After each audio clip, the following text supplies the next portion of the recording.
विनोद अग्निहोत्री, आप देख रहे हैं चीजें दिल्ली में बैठ करके, इस तरीके की ये जो जो नई किस्म की एक राजनीति डेवलप हो रही है यहाँ, आप किस तरह से इसको क्या लगता है आपको, क्या हो रहा है ये?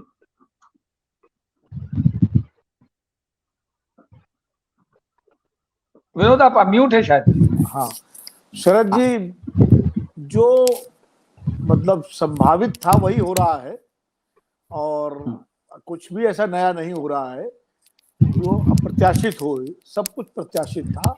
जिस तरह से सरकार का रुख इस पूरे मामले में ब्रजभूषण शरण सिंह के साथ था, जिस तरह दिल्ली पुलिस अपनी जांच जिस तरीके से कर रही थी, तो कायदे से तो पास्को का केस ये रजिस्टर बाकी लोग होने अगर के म्यूट कर लें तो अच्छा रहेगा, डिस्टरबेंस कहीं से आ रहा है, थोड़ी देर के लिए म्यूट कर लीजिए बाकी लोग। हाँ विनोद बोलिए प्लीज। जिस तरह से दिल्ली पुलिस इस मामले को पहले हाथ पर हाथ धरे बैठी रही, फिर दबाव पड़ा तो एफआईआर दर्ज हुई। एफआईआर दर्ज होने के बाद पॉस्को में तो जो हम लोगों ने जितना पढ़ा है, देखा है पॉस्को एक्ट को, कि उसमें एफआईआर होते ही गिरफ्तारी तुरंत होती है, लेकिन इसमें तो गिरफ्तारी नहीं, इसमें तो लंबा खींचा गया। और एक तरह से बाद में अब तो लड़की ने बयान भी बदल लिया है। हालांकि उसकी कानूनी स्थिति क्या है ये भी कई बार इसको लेकर के बहस चल रही है कि क्या बदला जा सकता है, या पुलिस उसको कोर्ट में पेश करेगी उस बदले हुए बयान को अदालत वो तो आखिर में कोर्ट से ही हाई कोर्ट से अप्रूवल कराना पड़ेगा, उसका अप्रूवल कराना पड़ेगा। खैर अब बहुत कुछ है, तो अप्रूवल भी अगर उसने बयान बदल दिए हैं तो अप्रूवल को लेके भी बहुत कोई शंका नहीं की जा सकती। लेकिन कुल मिलाकर के जैसा कि अभी ओम प्रकाश जी कह रहे थे, द्विवेदी जी ने कहा कि इस पूरे घटनाक्रम से ब्रजभूषण शरण सिंह का मनोबल बढ़ा है, और मनोबल जब बढ़ा है उनका, तो उन्होंने उसको प्रकट भी किया अपने रैली में, गोंडा की उस सभा में, अपने कॉलेज की उस सभा में उन्होंने प्रकट भी किया कि बजाय ये कि वो फिलहाल शांत रहते या कुछ समय के लिए सार्वजनिक रूप से इस मुद्दे पर न बोलते, लेकिन उन्होंने सीधे सीधे एक तो प्रधानमंत्री जी के बारे में भी कहा कि उनको जनता ने ये ताकत दी है। ठीक है, लोकतंत्र में जनता ही ताकत देती है, इसमें कोई दो राय नहीं है। और ब्रजभूषण शरण सिंह सांसद है, उनको भी जनता ने ताकत दी है, तभी आज वो सांसद है। हाँ, जनता ही ताकत देती है। लेकिन ये भी उनको नहीं भूलना चाहिए, ब्रजभूषण जी को, ब्रजभूषण शरण सिंह को, जी तो इसलिए कह रहा हूँ सांसद है भाई, कहना पड़ेगा कि अगर वो चुनाव जीते हैं गोंडा से तो ठीक है, उनका जो स्थानीय प्रभाव है वो है, लेकिन बिना भारतीय जनता पार्टी के टिकट के या किसी और पार्टी के टिकट से तो आज तक वो जीते नहीं। उनकी पत्नी भी लड़ी थी, जब वो जेल में गए थे तो वो बीजेपी की टिकट से लड़ी थी। हाँ, अगर निर्दलीय जीतने की हैसियत उनकी है तो बात अलग है, लेकिन जहां तक मेरी अपनी जानकारी या आकलन अनुमान है, उनका अपना प्रभाव अकेले उनको निर्दलीय जिताने के लिए सक्षम नहीं है। जब तक वो या भारतीय जनता पार्टी के टिकट से लड़े या समाजवादी पार्टी के टिकट से लड़े, तो लड़ना तो उनको जीतने के लिए भाजपा के ही टिकट से लड़ना पड़ेगा, किसी पार्टी के टिकट से ही लड़ना पड़ेगा। अब जब वो मोदी जी के बारे में एक टिप्पणी कर रहे हैं, अरे भाई मोदी जी के नाम पर ही तो भारतीय जनता पार्टी के सारे सांसद जीते हैं, और किसके नाम पर जीते हैं, उसमें वो भी शामिल हैं। और अगर वो कहते हैं कि भाई मोदी जी बहुत अच्छा काम कर रहे हैं, तो ठीक है, कहना भी चाहिए, 9 साल की उसमें उपलब्धियां उनकी। लेकिन वो मोदी जी को अगर आईना दिखाने की कोशिश करते हैं कि देखिए आपको जो ताकत मिली जनता से मिली, और जनता, और उसका प्रत्यक्ष रूप से कहना ये भी है कि हमें भी जनता से ताकत मिली है। हाँ बिल्कुल। तो अगर वो ये दिखाने की कोशिश करते हैं तो शायद वो राजनीति की बड़ी भूल कर रहे हैं। वो प्रधानमंत्री नरेंद्र मोदी के स्वभाव को नहीं जानते हैं। प्रधानमंत्री नरेंद्र मोदी जो है वो सब कुछ सहन कर लेते हैं, लेकिन कोई व्यक्ति किसी तरह की राजनीतिक चुनौती दे उनको, वो उनको सहन नहीं होती है। और एक तरह से ब्रजभूषण शरण सिंह के वक्तव्य में वो चुनौती ही छिपी हुई है कि अगर आप जनता के नेता हो, जनता ने आपको ताकत दी है, तो हम भी जनता के नेता हैं, जनता ने हमको भी ताकत दी है।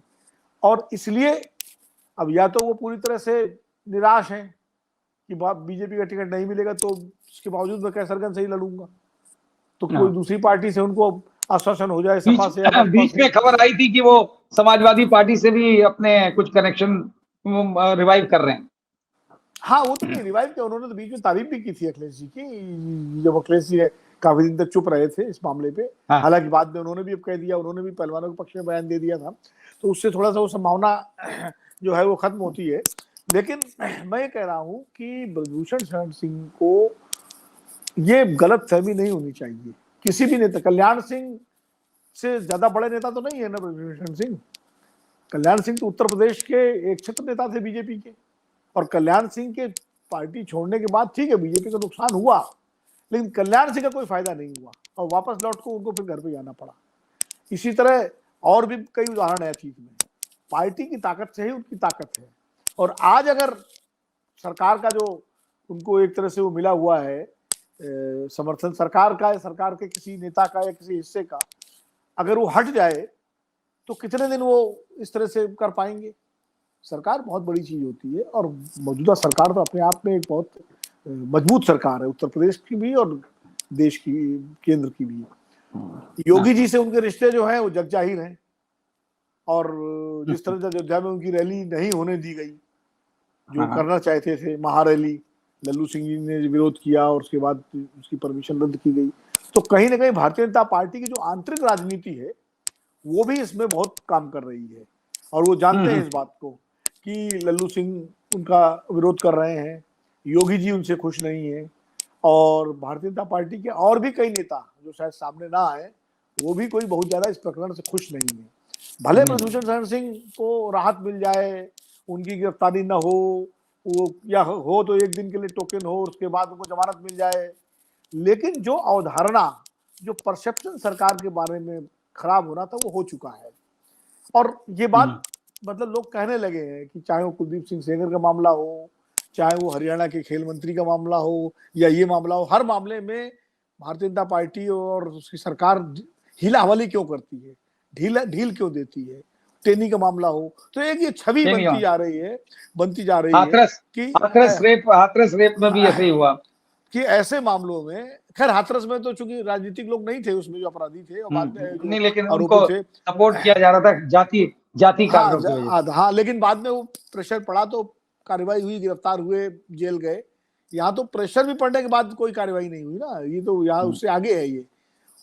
और वहां भी कोर्ट के आदेश हुए थे, तब कार्रवाई हुई जब कोर्ट, हाई कोर्ट के आदेश हुए। सेंगर के मामले में भी और हाथरस में भी कोर्ट के कहने के बाद कार्रवाई। हाँ, सेंगर के मामले में तो कोर्ट ने लगातार मॉनिटर किया और कार्रवाई हुई।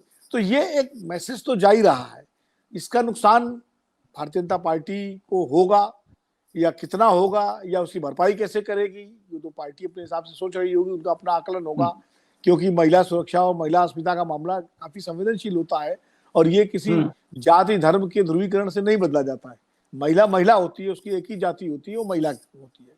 और आप याद कीजिए कि एक निर्भया कांड दिल्ली में हुआ था, और उस निर्भया कांड में जबकि तत्कालीन केंद्र सरकार और दिल्ली की मुख्यमंत्री दोनों ने जो संवेदनशीलता दिखाई थी कि 24 घंटे के अंदर उस बस का पता लगा लिया गया, सारे आरोपी पकड़े गए, उनको जेल भेजा गया, वो बच्ची जो थी उसको जो है बेहतर सबसे बेस्ट इलाज यहाँ दिया गया, फिर सिंगापुर भेजा गया। वहां से सिंगापुर से जब उसका शव आया तो उसको रात में रिसीव करने के लिए प्रधानमंत्री तत्कालीन मनमोहन सिंह, यूपीए चेयरपर्सन सोनिया गांधी और दिल्ली की मुख्यमंत्री शीला दीक्षित वहां मौजूद थी। और उसके बाद उस लड़की के भाई को किस तरह से राहुल गांधी ने मदद करके उसको पायलट बनाने में मदद की, ये सारी उदाहरण है कि भी है। उसके बावजूद वो निर्भया कांड ऐसा चिपका यूपीए सरकार पर महिला सुरक्षा के मामले को लेकर के, इतनी फौरी कार्रवाई के बावजूद, कि बीजेपी ने 2014 में नारा लगाया कि बहुत हुआ महिलाओं पर अत्याचार, अब की बार मोदी सरकार, और महिलाओं ने वोट दिया बीजेपी को और 2014 में पूर्ण बहुमत की सरकार बनी भारतीय जनता पार्टी की। तो यहाँ तो कोई कार्यवाही किसी तरह की दिखाई नहीं पड़ रही करते हुए। सुप्रीम कोर्ट के कहने पर एफआईआर दर्ज हुई, एफआईआर के बाद केस रजिस्टर हुए, पास्को रजिस्टर हुआ, लेकिन उसमें कोई कार्रवाई नहीं हुई, कोई अरेस्ट नहीं हुई, कुछ नहीं हुआ। और धीरे धीरे लंबा खींच करके फिर पहलवानों को बुला के बात करती है सरकार, उधर पास्को का वो वापस होता है, घर वाले वापस लेते हैं। तो ये सारी चीजें जो है जनता आज की डेट में भी वो यही दिखा रहे हैं ब्रजभूषण शरण सिंह की, वो कि देखिए कि वो हम कितना हमारा ब्रजभूषण शरण सिंह रैली इस तरह कर रहे हैं जैसे वो कोर्ट से बेदाग बरी हो गए हों, उस भाव से उन्होंने पूरा जो है कार्यक्रम किया, जबकि अभी आरोप तो है ना उनके ऊपर, पास्को वाले ने वापस ले लिया, बाकी आरोप उनके ऊपर। तो मुझे लगता है कि ये चीज जो है भारतीय जनता पार्टी को और राष्ट्रीय स्वयंसेवक संघ को भी इस मामले में देखना पड़ेगा, सोचना पड़ेगा कि एक तरफ तो आप लोकसभा विधानसभा चुनाव की तैयारियों में जुटे हुए हैं, और ऐसे में अगर ये परसेप्शन लगातार बिगड़ता गया तो कहीं ना कहीं इसका खामियाजा उठाना पड़ सकता है चुनावी तौर पर, सियासी तौर पर। और इसकी चिंता बीजेपी के तमाम नेताओं को है, और इसकी चिंता संघ के भी लोगों को है, लेकिन अब जैसा है वो आप देख ही रहे हैं। सत्य हिंदी का ऐप डाउनलोड करें गूगल प्ले स्टोर पर।